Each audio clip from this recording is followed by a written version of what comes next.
Chapter 17, Loading the Tool. So obviously we already introduced in the steps of an audit the idea that we have to load up the software. You remember it requires opening up a blank Saru count tool, and then it's loaded with the information from the bar. Let me run through this. So in order to use Saru to perform inventory to bar, it's necessary to load the tool.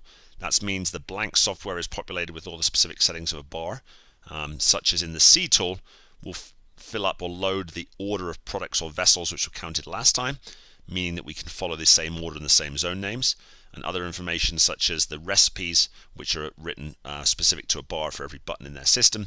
That information is all obviously copied from the last time we did an audit and loaded into the blank tool so that we're ready to go. The good news is this process happens automatically. You simply need to choose which file will be used to load the tool. So when prompted, users simply select the finalized R tool from the last time inventory was performed at the bar. So remember that in order to complete an audit, we're going to have a C tool where we do most of the data collection, the counts, and the invoice entering.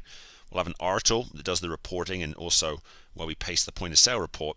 And so once an audit is finished, we have this R tool and we write the report comments, they're written into there, and then it's finalized and turns into a ZR file. That just means it's the finalized version that's been sent to the client. And so the completed R tool file, or that ZR file that has been finalized when we completed last week's audit, that file contains all the information that's needed to load up the tool for next time. And so by the source file, that's what we mean. We mean the finalized R tool from the last time you completed inventory at a bar. So yeah, the loading process will load both the C and R tool. It only needs the R tool to load it, but in the loading process it has to load up both the C tool and the R tool. In order to load Saru, we simply open up the blank C tool that's in that standard folder I showed you earlier, and then we run the loading macro. Macro is just a fancy word for a piece of code or script, so it's just a set of automated commands, and we do that by pressing a keyboard shortcut Control+L and then simply following the prompts. Let's take a look. So we open up the C tool from the standard folder in Dropbox. Then we press the keyboard combination Control and L, which calls the loading macro. If you don't prefer to use that Control L, you can alternatively select from the bar I menu and press the loading button. I can quickly show you that if I open up a C tool here. If I click on bar I, that loading button is the equivalent of pressing Control L. So when prompted, you select the source file. So you'll press Control L, it'll pop up a little window, or a user form as it's called, saying or inviting you to browse and go and find the source file. As we know, that's the completed R tool from last time, and so you'll go and find that in the tools folder of the client folder in Dropbox. Let me quickly show you what I'm talking about. So we used the Berkshire example earlier. So if I was trying to find the source file because I was at Berkshire, I obviously would look into Berkshire, and then I'd look on tools.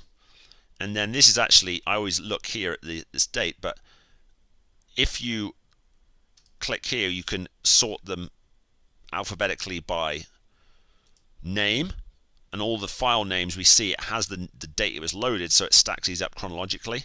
You can achieve the same by hitting on this date modified, although you've got to be careful because if you go in and make changes to an old one, it won't show top. So I like to have this said organized or by name.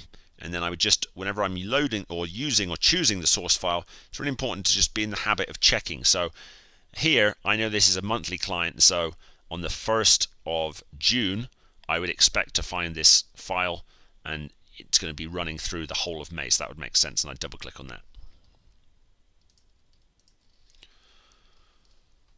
So we didn't see the source file.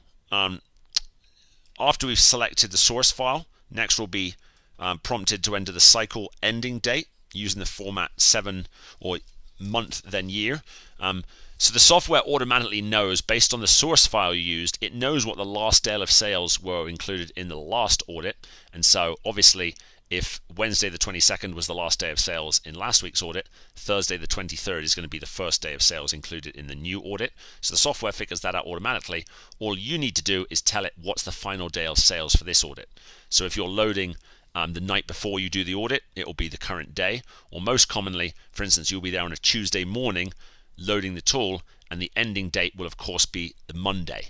And just to quickly bear in mind, when we say Monday, What we mean is Monday's days of trading, which if it's a bar that's open late night will go past midnight, so it'll go into Tuesday morning, but we understand that as being Monday sales because it's basically all one period.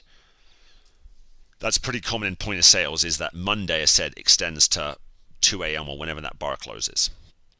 So the resulting C and R tools will load automatically into the newly loaded tools folder.